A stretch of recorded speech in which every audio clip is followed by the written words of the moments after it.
à tous, bienvenue dans un nouveau carnet de bord. J'espère que vous êtes bien installés pour cette nouvelle semaine, pour cette nouvelle vidéo. Du coup, je viens vous parler aujourd'hui, on est mardi, je suis désolée, j'ai pas pu commencer le carnet de bord lundi, mais vous savez, le lundi c'est une grosse journée de travail pour moi, surtout avec l'arrivée de la fête des mères qui me prend beaucoup de temps. Voilà, du coup, je voulais vous parler de ma nouvelle lecture qui est un Agatha Christie pour changer, une poignée de seigle que je lis du coup en lecture commune avec pas mal de monde. C'est pour le challenge Read Christie 2021. C'est un challenge qui a été organisé par le compte officiel Agatha Christie sur Instagram qui propose une liste de livres à lire sur toute l'année 2021. Donc bien sûr ça c'est ma 5e lecture si je dis pas de bêtises. Donc j'ai commencé hier, j'ai lu 60 pages sur 220. C'est un Miss Marple. Alors pour l'instant Miss Marple n'est pas encore entrée en scène. En fait on va suivre un homme d'affaires qui prend son thé comme tous les matins à 11h et qui va s'en suivre une attaque. Il est sûr d'être empoisonné à partir de ce thé et il va être transféré à l'hôpital, sauf que quand il va arriver à l'hôpital il sera mort. Et du coup eh bien on va avoir l'inspecteur Neil qui va revenir du coup sur l'enquête et qui va interroger un petit peu tout le monde. Mais il s'agirait quand même que sa famille a plutôt des choses à cacher. En tout cas, dans ce Miss Marple, pour l'instant, j'aime beaucoup. Je suis pas encore perdue dans les personnages. Il n'y a pas énormément de lieux non plus pour l'instant, donc ça va. Et Miss Marple n'est pas encore entrée en scène, donc on verra bien. J'espère le terminer ce soir, mais je sais pas. Vu les travails que j'ai, je suis pas tellement sûre de pouvoir y arriver, mais c'est pas grave. En tout cas, j'aime beaucoup. J'aime pas trop la couve en fait, par contre. Je comprends pas trop quel est le rapport avec une poignée de seigle. Sachant que oui, il y a du seigle hein, dans l'histoire, mais j'aurais pas mis ça comme ça. Bref. C'est pas grave, pour l'instant j'aime bien et je reviendrai vous parler de ce livre un peu plus tard. Un peu plus tard dans le carnet de bord. Voilà. Que vous dire d'autre? Aïe. Mince, tout qui s'est cassé la figure. Hier, j'ai reçu des choses. Aujourd'hui, j'ai rien reçu, mais c'est pas grave. Hier, ça n'ira pas plus bas. Hier, j'ai reçu des choses. Alors, j'ai déjà ouvert parce que j'ai fait une ouverture sur Instagram, ça m'arrive aussi. Donc, de la part des éditions Pocket, tout d'abord, j'ai reçu Marc Lévy, c'est arrivé la nuit. C'est sur la saga des 9. Alors, je crois que c'est le premier tome, mais je ne saurais pas vous dire. Je crois que c'est le premier tome, mais je ne saurais pas vous dire. La saga des 9, ils sont 9, ils sont amis et partagent leurs secrets, affrontent les mêmes dangers et pourtant ils ne se sont jamais rencontrés. C'est arrivé la nuit, une course folle et terrifiante dans les rues d'Oslo, Madrid, Tel Aviv, Istanbul et Londres, et un pari dangereux, s'attaquer à la vilainie du monde. Un roman qu'on ne peut pas lâcher avec un rythme haletant, une écriture électrique, il se dévore comme une série. Donc voilà, je connais Marc Lévy, j'ai lu plusieurs choses de lui, mais je connais pas cette saga. J'en ai entendu parler sur le compte de Cécilia Cherry Blossom et sur le compte de Sophie du Café et des Livres, mais je n'ai plus trop suivi les titres, si c'est le tome 1 ou pas. En tout cas, merci beaucoup Pocket de m'avoir envoyé ce tome-là. J'aime bien la couve par contre, je trouve que c'est plutôt élégant. Ensuite, du coup, j'ai reçu une double réception, Pocket et Hervé Chopin, parce qu'en fait, il y a la sortie de l'autrice Annabelle Abs, je ne sais pas. Donc, son premier livre le livre qui est sorti l'année dernière et qui vient de paraître chez Pocket, c'est Frida. Et donc apparemment, c'est l'histoire de Frida qui est une baronne allemande qui vit à Nottingham, qui est mariée à un professeur austère et pudibond, jusqu'à ce jour de 1912. Donc ok, on connaît là un petit peu l'histoire. Donc jusqu'à ce jour de 1912 où elle commet l'irréparable, elle quitte son mari et ses 3 enfants pour vivre sa passion avec son amant à Munich. Je m'arrête là. Ça fait énormément écho à 24 heures dans la vie d'une femme. Je ferme la parenthèse. Dans cette ville bruissante d'avant-garde, la liberté des mœurs l'invite enfin au plaisir dans les bras d'un disciple de Freud. Je réouvre la parenthèse, ça fait beaucoup penser à 24 heures dans la vie d'une femme. Je referme la parenthèse. Cette relation va donner naissance à l'un des plus grands scandales de son temps et quelques années plus tard, sa relation avec D.H. Lawrence inspirera le très sulfureux roman L'amant de Lady Chatterley.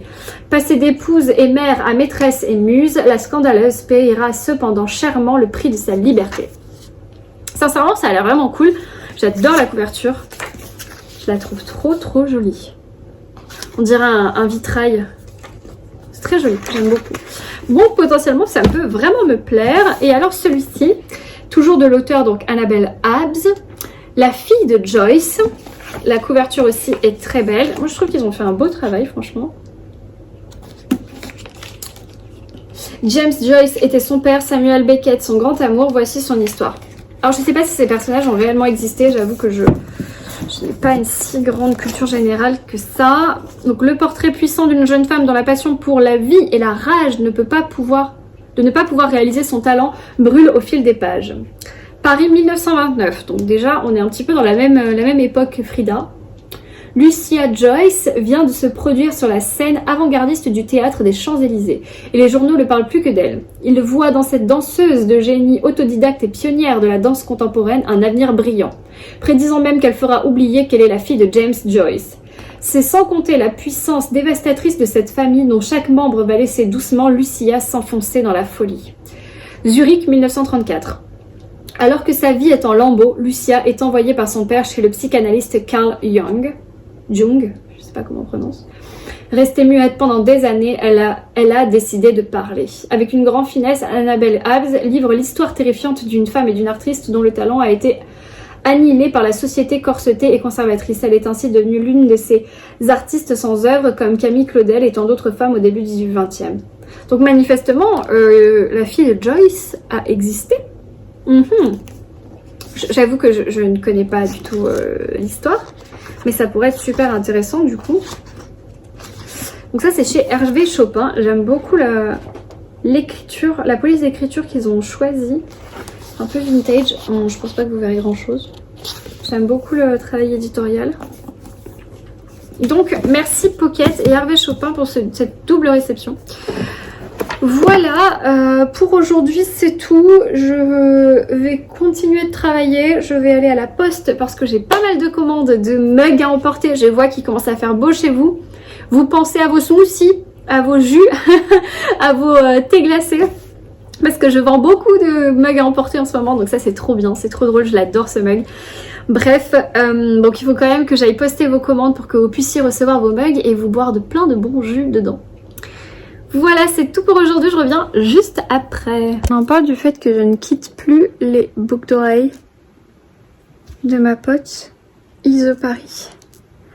Je les adore.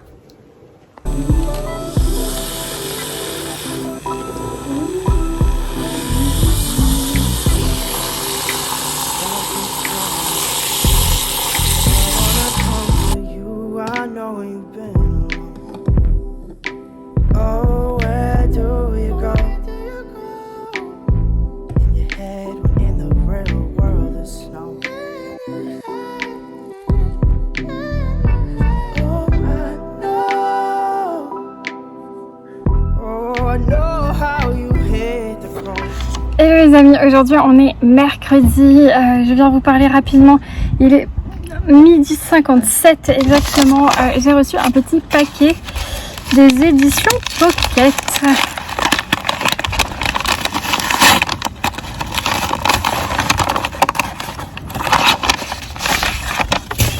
Qu'est-ce que c'est? Les derniers des Dulac de François Antelme. Je ne sais pas pourquoi ça a coupé. Donc les derniers des Dulac, île Maurice 1928, sous un ciel de cendres, un enfant vient au monde, on l'appellera Marc. Celui qui par le malheur arrive. Chez les Dulac, ces grands blancs dont les plantations sucrières garantissent la puissance, on se doit de tenir sa place, son rang, pas Marc. Aussi brun que ses frères et sœurs sont blonds, aussi isolés qu'ils sont choyés.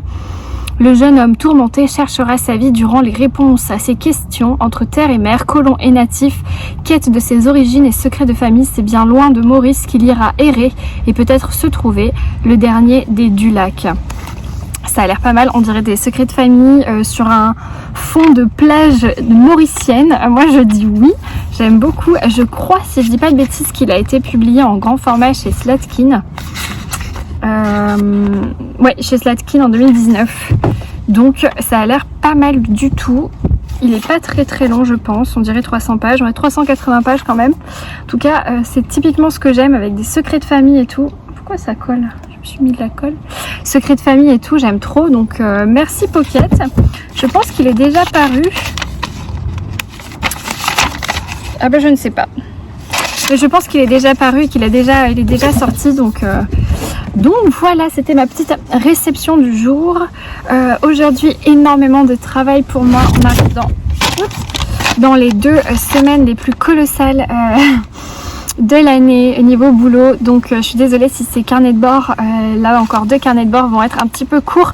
J'essaye de faire mon maximum pour vous parler de livres et de mes lectures. D'ailleurs j'ai presque fini Agatha Christie, je pense que je vais le terminer ce soir. Il me reste genre 50 pages, j'ai trop envie de savoir la fin de ce Miss Marple. Et d'ailleurs c'est assez rigolo parce que je vous disais que je voyais pas du tout le rapport avec la couverture et en fait ça a vraiment un rapport, et au contraire je trouve qu'ils ont très bien fait parce que c'est exactement en lien avec l'histoire. Voilà, je ne vous en dis pas plus. Je reviendrai vous parler de ce roman quand je l'aurai terminé, donc je pense ce soir ou demain. En attendant, là je vais aller manger. J'ai déjà fait mon sport au soleil, il fait hyper chaud mais c'est tellement agréable que du coup je vais pas me plaindre. Mais là je vais aller me faire une petite salade et ensuite retour au boulot, et ce soir lecture. Voilà. Je sais pas si vous verrez très bien, mais il y a un arc-en-ciel là. Je sais pas si on voit. Ce temps, c'est n'importe quoi. On le voit mieux ici. Rainbow. Hello les amis, aujourd'hui on est vendredi. J'ai travaillé pendant tout le week-end, enfin le week-end. J'ai travaillé hier, c'était férié, on était le 13 avril. N'importe quoi, le 13 mai, vous voyez comme je suis fatiguée. Et aujourd'hui on est vendredi et je n'ai pas pris mon jour férié et je ne fais pas le pont. Donc je travaille, je vais me faire un petit thé. Là il est, je devais avoir la pendule, il est 6h10, j'ai décidé que cette journée était terminée. Donc voilà, j'arrête, je coupe le téléphone pro, je coupe les emails. Je vais me poser pour lire un petit peu, j'ai pris une douche rapidos. J'ai terminé une poignée de Seigle d'Agatha Christie. Je voulais revenir pour vous en parler un petit peu. Donc je vais poser le téléphone et je vais vous filmer ça. Excusez ma tête fatiguée, non maquillée, hein. On fait avec les moyens du bord, mais ce qui vous intéresse c'est surtout ce que j'ai raconté sur les livres, donc tout le reste ce n'est pas bien grave. Comme vous avez pu le constater, cette météo c'est n'importe quoi. Un jour il fait beau, un jour il pleut, un jour il fait beau, il fait 30 degrés quasiment, un autre jour il fait 12 degrés, enfin c'est très bizarre. Et ça n'aide pas à la plantation des eucalyptus, voilà, enfin si ça les aide mais pas à la coupe pour la fête des mères. Bref, parenthèse professionnelle fermée. Je vous parle donc d'une poignée de Seigle d'Agatha Christie. C'est un Miss Marple que j'ai lu dans le cadre du Challenge Read Christie 2021. Et je vous avais dit bien sûr que je n'aimais pas la couverture parce que je voyais pas du tout le rapport avec une poignée de Seigle. Je ne voyais pas le rapport avec le début de l'histoire puisqu'à ce moment-là je n'avais lu que 70 pages. Mais en fait, cette image, elle a beaucoup de sens après quand on a avancé un petit peu la lecture. Bref, peu importe, ça c'est juste le design du livre. Pour ce qui est de l'histoire, Miss Marple, elle arrive pas avant la page 100, je crois 100, même 120, un truc dans le genre. Donc c'est quasiment la moitié du roman. C'est pas grave, ça m'a pas perturbé plus que ça. Au contraire, j'ai vraiment vu Miss Marple comme le commencement du dénouement du livre. Elle vient en fait ouvrir cette porte et nous raconter un petit peu, reprendre tout le cheminement de l'enquête et aider en fait l'inspecteur Neil à y voir un peu plus clair. Je sais qu'il y a beaucoup de personnes qui sont pas super fans de Miss Marple, qui préfèrent largement Hercule Poirot, ce que je peux comprendre, j'adore Hercule Poirot aussi. Mais moi Miss Marple je l'adore, je trouve que c'est une petite mémé qui fait semblant d'être bête, qui fait semblant de se trouver au mauvais endroit au mauvais moment alors que tout est calculé. Elle est très maligne, elle est très drôle. Et d'autant plus que depuis que j'ai lu un petit peu la biographie d'Agatha Christie, je sais que le personnage de Miss Marple est a été très influencé par sa grand-mère, sa propre grand-mère Agatha Christie. Donc la mère de son père, non, la mère de sa mère. J'ai un doute, mais chez qui elle a passé de nombreuses vacances, de nombreux moments, notamment quand son papa est décédé. Donc elle a passé beaucoup de temps avec sa grand-mère qui était exactement comme Miss Marple. Et d'ailleurs, Béatrice de L'aulnoy, dans sa biographie, elle en parle beaucoup. Et j'ai trouvé que le rapport, le lien entre la grand-mère d'Agatha Christie et de Miss Marple est très fort. Du coup, bon bref, tout simplement, moi j'aime bien Miss Marple. Je trouve que c'est un personnage qui est, comment dire... C'est un peu un caméléon, elle va s'adapter à toute situation pour finalement trouver ses réponses et tirer ses ficelles.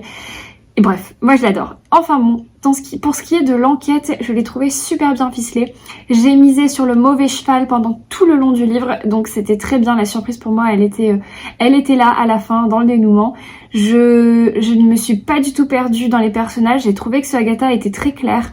Il n'y a que 2 lieux aussi, donc en fait l'assimilation géographique de l'histoire, l'assimilation des personnages et du fil de l'enquête sont très très cohérents. Il y a un manoir, il y a une famille, c'est des histoires de famille. C'est voilà, c'est un embriglio. C'est un micmac entre héritage, entreprise, secret, voilà. Tout ce que Agatha Christie aime bien mettre dans ses romans, mais franchement celui-là pour moi c'est un très bon Miss Marple, donc je vous le recommande sincèrement. Si vous n'avez jamais lu de Miss Marple, c'est une bonne entrée en matière. Voilà. Si vous voulez plus de Miss Marple, j'avais lu notamment À l'hôtel Bertram, où il y a Miss Marple du début à la fin par exemple, c'est complètement différent au niveau du schéma. Ensuite, du coup, ça c'est un livre que j'ai terminé. Quel jour on est? Attendez, on est vendredi, donc je l'ai terminé mercredi soir. Entre temps, je n'avais pas mon livre, ma prochaine lecture sous la main. Du coup, j'ai commencé Au sein de Paris de Christian de la Hubaudière que j'ai lu juste hier. Alors, j'ai pas lu grand chose, j'ai lu 54 pages. Ceci dit, c'est pas mal vu les horaires que je fais de travail. J'ai quand même pu me dégager 1 heure de lecture. La mise en page ne favorise pas la lecture rapide puisque c'est des pavés un peu comme ça condensés. Donc je vais pas lire cette lecture de manière très rapide, c'est pas grave. On va suivre, comment elle s'appelle? Marguerite. On va suivre Marguerite et Geneviève, hein, parce qu'au début on parle de Geneviève je crois, qui est sa belle-sœur, oui c'est ça. Au début on va suivre Marguerite et Geneviève, ça se passe en 1770 je crois. Oh. Franchement, c'est pas très clair ce que je vous raconte. Oui, en 1740, et puis après ça évolue dans le temps. Donc on est sous Louis XVI et Marie-Antoinette. Et donc on va suivre Marguerite et Geneviève qui sont des femmes qu'on appelle des nourrices, qui habitent la campagne. Elles sont voilà, femmes de fermiers, femmes de métayers et autres. Et en fait, pour compléter un petit peu les revenus de la famille, qui sont souvent des familles nombreuses et très très pieuses, très catholiques, elles donnent leur sein, hein, donc leur sein, sens littéral, elles donnent leur sein en fait à des familles bourgeoises qui font appel à des nourrices pour nourrir et donner du lait maternel aux enfants, mais qui n'est pas donné par la mère biologique parce que à l'époque déjà ça ne se faisait pas. Il y avait une question d'esthétique. Manifestement, c'est ce qui est expliqué dans le roman. Il y avait une question d'esthétique, les femmes ne voulaient pas déformer leur poitrine, donc elles voulaient faire appel à des nourrices, et puis elles ne voulaient pas s'enquiquiner avec des marmots qui pleurent et autres. Elles font appel à ces femmes, et ces femmes viennent des campagnes pour récupérer, entre guillemets, les enfants des bourgeois et des riches, afin de les nourrir, mais aussi de les entretenir, de les surveiller, de les garder chez elles. Donc en fait, elles les prennent et elles les gardent entre 6 mois et 2 ans à la maison avec leurs propres enfants. Et en fait, elles doivent calculer absolument leur cycle, puisque elles choisissent des moments où elles ont du lait maternel, hein, donc où elles peuvent fournir du lait. Donc il faut qu'elles aient été elles-mêmes mères, elles-mêmes enceintes, pour pouvoir proposer leur service, mais qu'elles aient été enceintes, mais il n'y a pas si longtemps, puisqu'il faut que le lait continue d'être là. Pour ceux qui ne connaissent pas les cycles, voilà, je vous invite à regarder sur Google, mais en gros, voilà, c'est quelque chose qui a été, une pratique qui a été énormément qui était énormément courante, en fait, très courante, pardon, je m'exprime mal, qui était très courante à cette époque-là. On l'entend souvent dans les lectures, mais j'avoue que j'avais jamais creusé le sujet, et là c'est très intéressant parce qu'on n'est pas du côté de la famille bourgeoise, on est du côté de ces fermières, de ces campagnes qui font un exil complet pour aller chercher un enfant et qui doivent en prendre soin encore plus que leur propre enfant. Donc voilà, c'est une épopée un petit peu intéressante. Et du coup, on va suivre ces femmes. Donc là, elles font partie de la même famille. Et bon, j'en suis au début, hein, j'en suis au tout début. Mais j'apprends beaucoup de choses, ça se lit très bien. Alors, il y a peu de dialogue, donc je sais pas si c'est dû au fait que ce soit le début, mais il Il n'y a pas l'air d'avoir beaucoup de dialogue. Il y a beaucoup d'explications en fait, d'explications historiques. Donc c'est un livre qui est plutôt bien renseigné.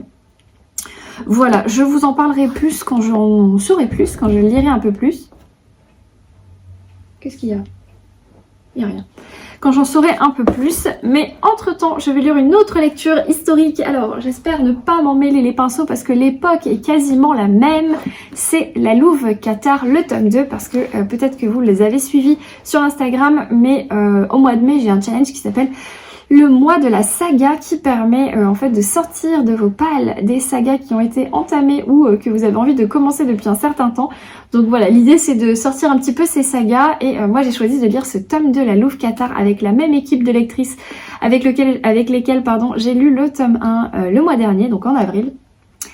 Donc, alors ça se passe pas vraiment à la même époque, hein, puisque là on est en 1700, que je dise pas de 40 et quelques, ce que je vous ai dit tout à l'heure. Et là on est un peu plus tôt quand même, on est en 1300, ah non, 1200. Et on va suivre les aventures de Grifonelle.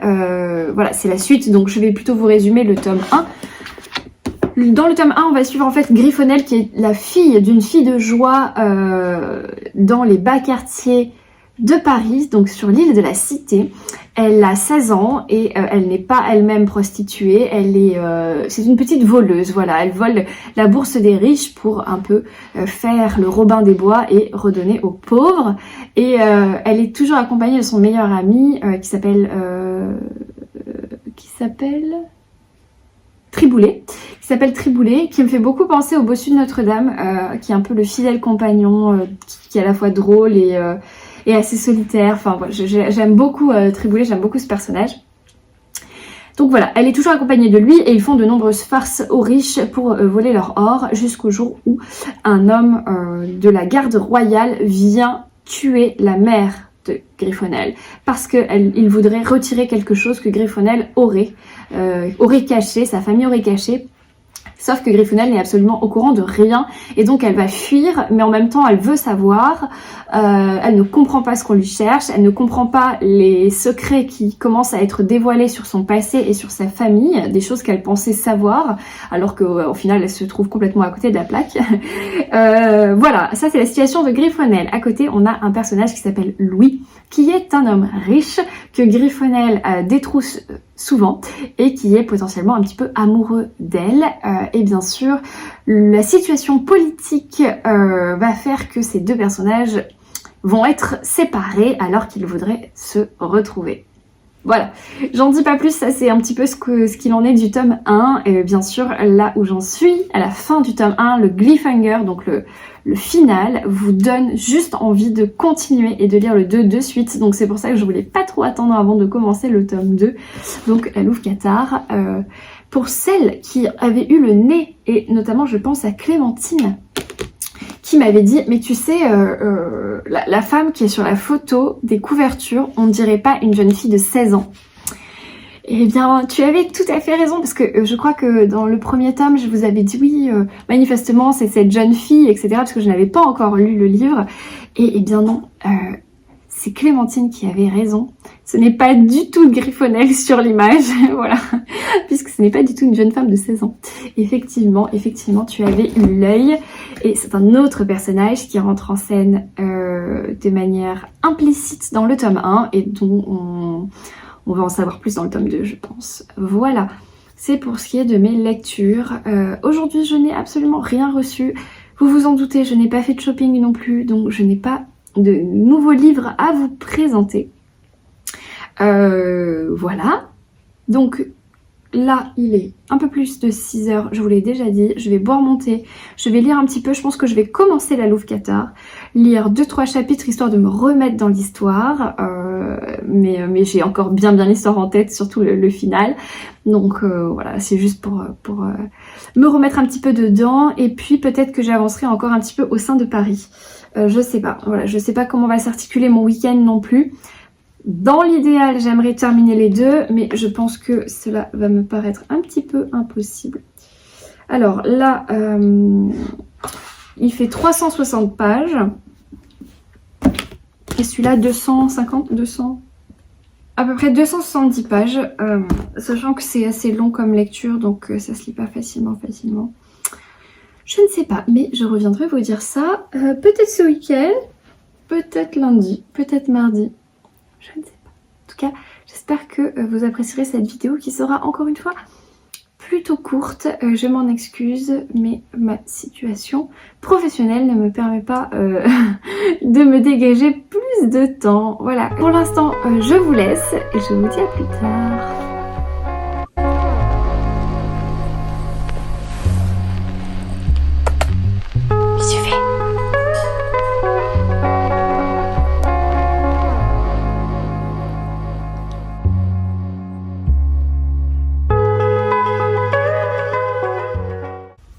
Hello les amis, aujourd'hui on est samedi, j'ai travaillé toute la journée donc j'ai pas pu beaucoup lire aujourd'hui. Néanmoins en fin de journée j'avais rendez-vous chez le dentiste again et du coup je suis arrivée un petit peu en avance et pas loin de mon dentiste il y a la Fnac et vu que tous les autres magasins sont fermés, eh bien j'ai dû faire un petit tour voilà pour occuper mes 20 minutes d'avance. Donc j'ai acheté des petites choses que je vais vous montrer. Alors j'ai acheté 3 petits livres, regardez, hop, c'est un tout petit livre, c'est trois petits livres complètement différents. Donc tout d'abord j'ai craqué pour Agatha et Tula par Nicolas Perge et François Rivière. Qu'est-ce que tu fais? Bah oui. Merci. Du coup Agatha et Tula c'est aux éditions du Masque.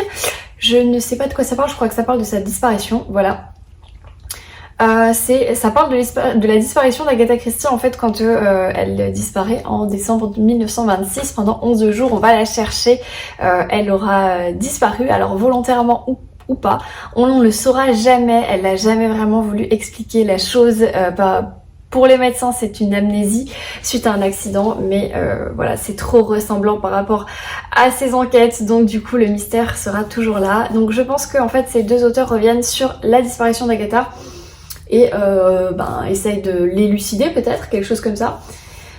Donc le vieil auteur de Sherlock Holmes qui ne supporte pas qu'un mystère lui résiste décide alors de tout mettre en œuvre pour élucider cette affaire. Enlèvement, fugue, assassinat. Je ne sais pas si c'est un côté... Ah, c'est un côté roman puisque en fait ils mettent en scène Conan Doyle qui va vouloir résoudre l'énigme de la disparition d'Agatha Christie. Donc ça a l'air plutôt chouette. C'est un petit livre. Moi de toute façon vous savez que je suis fan d'Agatha Christie, donc forcément. Ah oui, c'est vraiment un roman puisqu'il y a des dialogues et tout, et c'est sur avec Arthur Conan Doyle.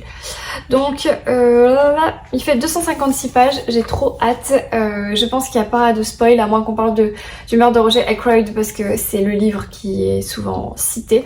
Néanmoins, j'ai trop hâte. Je vais m'empresser d'enlever ce bandeau jaune absolument affreux. Prix du masque de l'année français. Bon, au moins on aura l'information. Ensuite j'ai acheté 2 autres livres tout petits. Tout d'abord un Stefan Zweig pour ma collection. Du coup j'ai pris Montaigne tout simplement parce qu'il était tout petit et du coup ça parle de Montaigne. Voilà. Sincèrement c'est un personnage que j'ai pas franchement étudié à l'école par exemple, donc j'en sais pas tant que ça sur Montaigne, donc ce sera l'occasion. Donc du coup un nouveau Zweig, il est tout petit. Il fait 138 pages, mais il y a une préface qui fait déjà à elle seule presque 30 pages. Donc voilà, il fait un peu plus de 100 pages. C'est un Zweig que je vais potentiellement lire en un dimanche comme j'aime bien le faire maintenant. Et enfin un petit livre. Donc j'ai acheté Ken Follett, Notre-Dame. Donc Ken Follett est souvent connu pour ses pavés. Et là, qu'est-ce qui s'est passé? En gros, en fait, c'est simplement il fait combien de pages? 70 pages. En gros, c'est Ken Follett qui va se confier à ses lecteurs quand il apprend en fait que Notre-Dame a brûlé. Donc c'était en quelle année d'ailleurs? 2019, 2020? Je m'en rappelle déjà plus. 2019. Donc vous savez, quand Notre-Dame a brûlé en 2019, et bien en fait Ken Follett va se confier, va raconter un petit peu ce que lui il a comme relation avec ce bâtiment, comment ce bâtiment a pu l'inspirer pour ses livres, notamment pour les Piliers de la Terre je crois, enfin voilà, et en fait c'est un petit peu une espèce de lettre, une lettre ouverte. Je trouve que l'idée est intéressante. Alors moi je n'ai pas lu Notre-Dame de Victor Hugo, mais en fait j'ai pas trop aimé l'engouement un peu médiatique sur le fait d'acheter vite Notre-Dame de Paris puisqu'elle avait brûlé, enfin voilà. Mais bon, je trouve que l'idée de base était plutôt bien, même si moi voilà ça m'a pas plus que ça. Je me suis pas précipitée pour acheter Notre-Dame de Paris de Victor Hugo suite à l'effondrement de la cathédrale. Bref, en tout cas, dans ce petit livre, les bénéfices de l'éditeur et les droits d'auteur seront reversés à la Fondation du patrimoine. Donc en fait, on a un petit macaron ici. Donc je l'ai payé 7 €. Et du coup, j'ai fait une bonne action. J'aime beaucoup la plume de Ken Follett. Alors regardez, hop, Ken Follett devant Notre-Dame.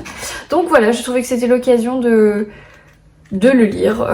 Encore une fois, voilà, c'est un petit récit que je pourrais lire comme ça d'un coup en un dimanche. 70 pages, donc potentiellement même en 1 heure. mais voilà, donc c'est encore un achat. Donc voilà, 3 petits achats tout petits pour ne pas me culpabiliser. Mais voilà, vraiment j'avais envie de me détendre un peu et de flâner dans une librairie parce que je vous avoue que mes journées s'enchaînent. Je commence le matin, il fait nuit, je termine, il est 18 h, donc je vous dis pas les journées, mais bon, encore 10 jours et ce sera terminé le gros rush. Sinon, je voulais juste vous dire que j'ai aussi été faire mes courses, waouh. Et du coup, j'ai pris le nouveau roman éternel, c'est Amour et amitié de Jane Austen. Je ne l'ai pas lu, celui-ci. Je vous montre juste la petite illustration parce qu'à chaque fois j'aime beaucoup les regarder. Hop. Je n'ai pas lu celui-ci, mais voilà, ils sont toujours aussi beaux, j'aime tellement. Donc il va rapidement rejoindre ma petite bibliothèque T-Books où j'ai toutes mes éditions Cranford. Voilà. Bref, du coup, ce sera tout pour aujourd'hui. Je pense que je vous reparlerai peut-être un petit peu demain pour vous parler de ma lecture de la Louve Cathare. J'ai mis entre parenthèses le Au sein de Paris. Je suis arrivée, je crois, à la page 80. Je l'ai mis entre parenthèses pour pouvoir suivre la lecture commune de la Louve Cathare, puisque je le lis avec les copines. Donc du coup, je reprendrai Au sein de Paris, je pense, lundi. Peut-être, ou dimanche, comme ça, voilà, entre deux. Parce que quand même c'est assez historique, mais dans le sens un peu documentaire, donc je voudrais pas faire une overdose. Mais d'un côté c'est super intéressant, donc voilà, je prends vraiment beaucoup de plaisir à cette lecture, mais pour l'instant je l'ai mis entre parenthèses. Voilà, c'est tout pour aujourd'hui. Maintenant je vais aller me doucher, faire à manger et lire. Hello, aujourd'hui on est mardi, il est actuellement 17 h, presque 17 h. Je me fais une pause qui va durer je pense parce que là je suis fatiguée. Du coup simplement pour venir conclure ce carnet de bord en vous parlant de ma lecture de la Louve Cathare. Je n'ai malheureusement pas pu le terminer ce week-end parce que j'en ai profité pour me reposer un maximum car j'entame la plus grosse semaine de l'année de travail pour moi. Donc bref, j'en suis à la moitié. J'aime énormément, j'aimerais tellement le terminer ce soir par exemple, mais bon je sais pas parce qu'il faut que je me couche très tôt. Donc voilà, je suis à la page 181 au chapitre 28 et moi je trouve qu'il y a autant d'engouement, autant de passion, autant de références historiques que dans le premier tome. Dans le groupe de lectrices, il y a des avis plutôt mitigés sur ce tome 2, comme quoi l'engouement, l'addiction était venu un peu plus tardivement, donc qu'à partir de la moitié du livre. Pour ma part pas du tout, hein. Dès les premières pages j'ai été replongée complètement dans l'histoire avec Griffonnel et donc du coup j'étais trop contente de retrouver les personnages. C'est vraiment une série que j'adore, donc voilà, je vous en parlerai plus dans le prochain carnet de bord quand je l'aurai du coup terminé. Donc voilà, je sais pas exactement quand, j'ose plus m'avancer parce que avec le travail que j'ai du coup, je pense c'est un petit peu, je jongle, c'est très simple. Mais bref, c'est pas grave. Donc voilà, je ne sais pas ce que je vais lire ma prochaine lecture. Ça aurait dû être, j'aurais voulu terminer Au sein de Paris. Mais voilà, je sais pas quand est-ce que je vais réussir à le caser. Et sinon, j'aimerais bien commencer l'affaire Clara Miller. C'est un thriller que j'aurais bien aimé lire pour le mois de la saga, donc au mois de mai, le tome 1, puisque c'est le premier volet. De Olivier Ball, voilà, pardon, je vous ai pas précisé, et qui vient de sortir chez Pocket. Donc peut-être ce sera ma prochaine lecture après La Louve Cathare. Et peut-être je calerai un petit peu de ma lecture de Au sein de Paris. Voilà, c'est sur ce beau soleil que je vous quitte. Je sais que ce carnet de bord sera très court, je m'en excuse par avance. C'est vrai que c'est un petit peu difficile pour moi de jongler avec tout ça. J'espère néanmoins que vous serez au rendez-vous quand j'en aurai terminé avec la fête des mères et que je reprendrai les carnets de bord un peu plus longs. Voilà, là je commence un nouveau carnet de bord, j'ai des unboxings à faire, donc j'ai un petit peu de contenu à vous partager quand même. J'espère pouvoir lire quand même un petit peu cette semaine, mais bon, on est déjà mardi soir, donc ça va être limité. Cette semaine potentiellement ils réouvrent les restaurants et les cafés, donc je vous dis, j'ai très hâte de pouvoir passer cette période de fête des mères pour pouvoir relâcher un petit peu la pression et me détendre. Donc je reviendrai vite vous parler. Normalement, vendredi prochain, j'ai encore un rendez-vous chez le dentiste, donc peut-être que je ferai encore un petit tour en librairie, je ne sais pas. En tout cas, vous verrez ça dans le prochain carnet de bord. Merci d'avoir regardé cette vidéo. En attendant, moi, je vous laisse. Je vais commencer de suite un nouveau carnet de bord. J'espère que quand même vous avez trouvé des inspirations de lecture parmi ces quelques livres que je vous ai présentés cette semaine. En attendant, moi, je vous souhaite de très belles lectures, un très bon week-end, très belle semaine et je vous dis ciao.